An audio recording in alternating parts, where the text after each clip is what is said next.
Hey Cowboys Nation, let's go for another round of news from America's team. Watch until the end so you don't miss any news and sign up to stay tuned for everything that comes out about the Cowboys. He's back. There's no need to check the date on your calendar because it is indeed 2024.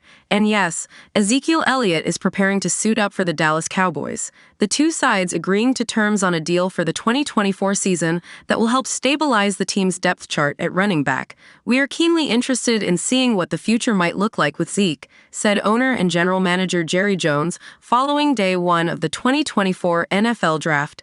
It's a depth chart that, to now, has been slathered with question marks following the departure of Tony Pollard in free agency and the amount of unproven, inexperienced young talent behind Rico Dowdle, who re-signed this offseason on a one-year deal. Post-draft press conference day 3, 2024, the deal came together over the past several days, but communications have existed for several weeks, if not longer, the door always being open for Elliott to walk back through it as early as this season. A steak dinner last week helped to seal the deal, as did the Cowboys exiting this year's draft without selecting a running back, a decision that was also, though not entirely, rooted in their belief in Elliott's looming return, having been released by the Cowboys following the 2022 season. In a move that was entirely predicated upon a salary cap crunch, Elliott changed his jersey to number 15, an homage to his dominance at Ohio State, and signed on with the New England Patriots, where he had a solid campaign that produced 955 yards from scrimmage with 5 touchdowns in 5 starts. His 235 touches last season for Bill Belichick proves the 28-year-old still has plenty of tread left on his tires. Do the Cowboys believe Elliott can still be a starter in the NFL? Yes, said Jones. Considering none of the Cowboys' 8 draft picks garnered them a running back, Elliott reacquiring the role of RB1 in Dallas is all but promised. He began his first stint with the Cowboys as their 4th overall pick in the 2016 NFL Draft, bucking the trend around the league in regards to the downturn of valuation at the running back position. He'd fire out of the gate in his first year out of Ohio State, earning PFWA All-Rookie Team honors before going on to ultimately garner 3 Pro Bowl nods and honors as a 2-time All-Pro, also a 2-time NFL rushing champion. Elliott helped quarterback Dak Prescott elevate the Cowboys' offense to recent familiar heights, all while being one of the most durable players in the league.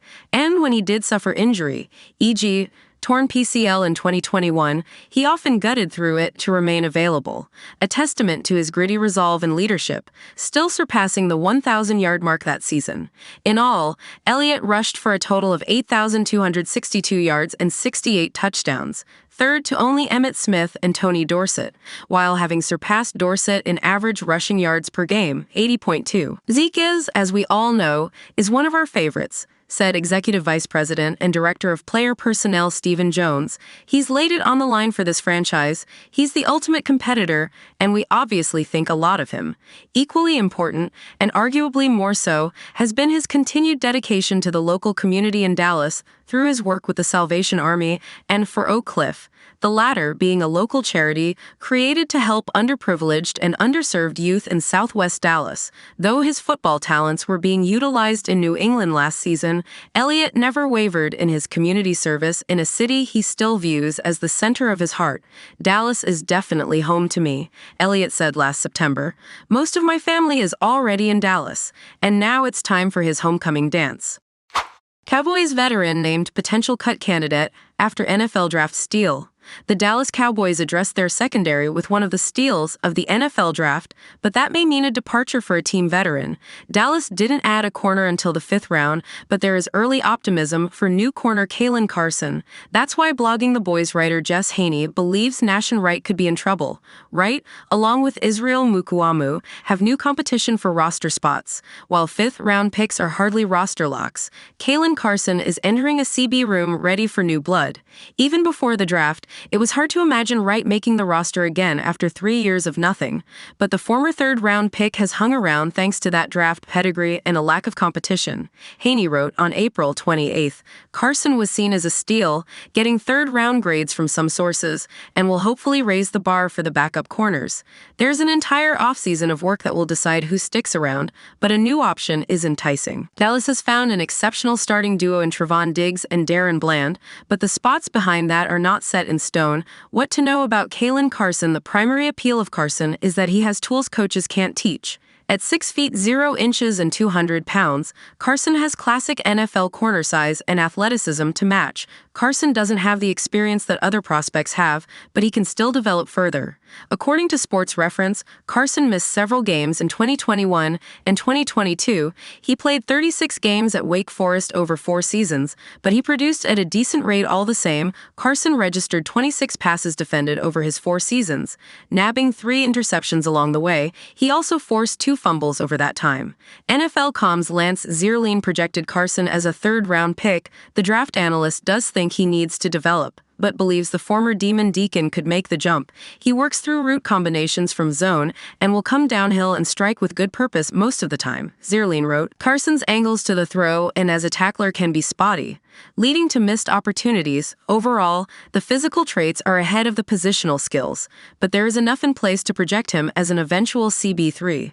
New Cowboys DB announces his presence. While Carson was the only DB to be drafted, the Cowboys did add UDFA signing and former East Carolina safety Julius Wood. While most fans won't be familiar with Wood's game, they should know that he was a big deal for the Pirates. The Columbus, Ohio native brought down 2 interceptions in each of his last 2 seasons. He also led the team in tackles both years. Wood was actually one of 3 safeties signed to the Cowboys UDFA class.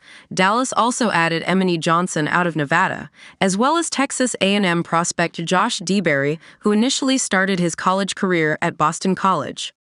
Cowboys ignore running back position for 2nd year in a row.